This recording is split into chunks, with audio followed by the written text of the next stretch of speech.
नमस्कार प्रिय दर्शक बंधुरा रीतास किचेने अनेक अनेक स्वागत जानिए आज के रेसिपि शुरू करছি।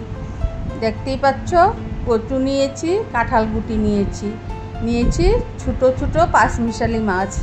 এগুলো নতুন জলের পুঁটি মাছ, ট্যাংরা মাছ, মৌরলা মাছ, চাটা মাছ, চান্দা মাছ, এই ধরনের অনেক রকমের মাছ এখানে রয়েছে। এবার মাছগুলো কেটে ধুয়ে নিয়ে আসলাম, নুন হলুদ মাখিয়ে নিচ্ছি।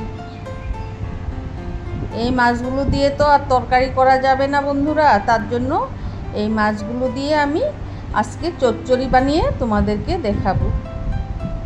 এবার একটি কড়াই বসিয়ে দিলাম, দিয়ে দিচ্ছি সরিষার তেল 2 টেবিল স্পুনের মতো। তেলটা গরম হচ্ছে, তারপর আমি মাছগুলো দিয়ে দিয়েছি। একটা পিঠ ভাজা হয়ে আসলে তারপর আমি অপর পিঠটাও খুন্তির সাহায্যে উল্টে পাল্টে ভেজে নিচ্ছি। বন্ধুরা দেখো, মাছগুলো একটু লাল লাল করেই ভাজছি।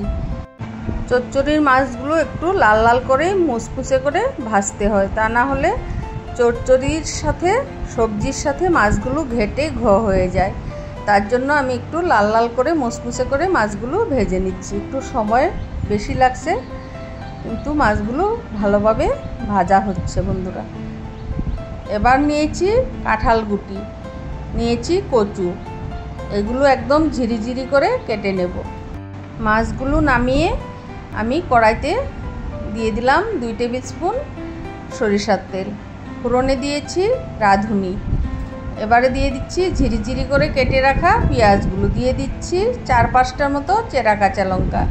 এবার কেটে রাখা কচু এবং কাঁঠাল গুটিগুলো দিয়ে দিচ্ছি। বন্ধুরা কাঁঠালের গুটিগুলো আমি একদম পরিষ্কার করে সাদা করে ঝিরিঝিরি করে কেটে নিয়েছি, বুঝতেই পারবে না কচু কোনটা কাঁঠালের গুটি কোনটা। একদম পরিষ্কার করে ঝিরিঝিরি করে একসাথে কেটে নিয়েছি। এবারে অ্যাড করছি মশলাগুলো, দিয়েছি হলুদ গুঁড়ো 1/2 টিস্পুন, ধনে গুঁড়ো 1/2 টিস্পুন, শুকনো লঙ্কার গুঁড়ো 1/2 টিস্পুন। এখানে আমি জিরে বাটা বা গুঁড়ো কিছুই দেব না। এবারে আমি ঢেকে রেখে দিয়েছিলাম প্রায় 10 থেকে 12 মিনিটের মতো। ঢাকনা খুলে দেখলাম কচু এবং কাঁঠাল গুটিগুলো একদম সেদ্ধ হয়ে গিয়েছে। দেখো বন্ধুরা কত সুন্দর লাগছে দেখতে। এবারে আমি দিয়ে দিচ্ছি 5-6 কোয়া রসুন থেতো করে।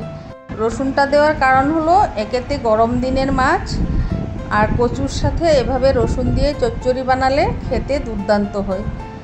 একবার বানিয়ে অবশ্যই খেয়ে দেখো, একবার খেলে বারবার বানিয়ে খেতে ইচ্ছে করবে।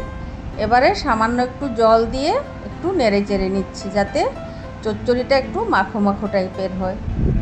জলটা শুকিয়ে নেব আমি একটু নেড়ে চেড়ে, যাতে ভালোভাবে মিশে যায় মাছের সাথে। এবারে ভেজে রাখা মাছগুলো দিয়ে দিচ্ছি।